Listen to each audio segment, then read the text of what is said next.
Ağacan, mən bu dünyanın 5-10 günlük cəlalını neyləyəm?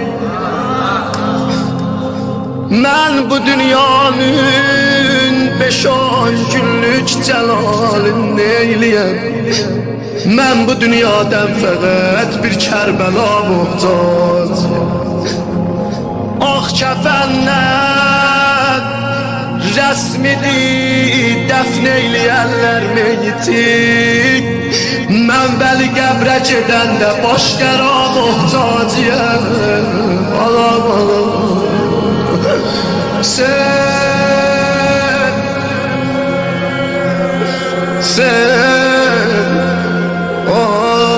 bir ben qətli qahrozəsi hamızdan iltiması dualarım. Zeynəb gəldi qadiyə qətli qahar. Baxdı qardaşın yaralı cənazəsinə Hüseyin. Dolandı Zeynəb o başsız cənazənin başına. Dolandı Zeynəb o başsız cənazənin başına. Dedi Hüseyin bacın ölsün, nə ruzigar olur. Məni yandıran beni. Peyğəmbər oğlusan əmma soyubla köynəyi.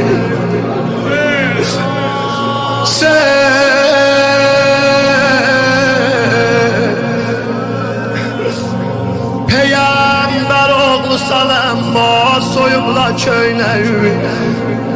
Hər an zadələr axər nə zülmkar oldu. Gərək kəman ola bu qəmdə Zeynəbin qəddi. Sinəndə var nə qədər at həyaqinin rəddi.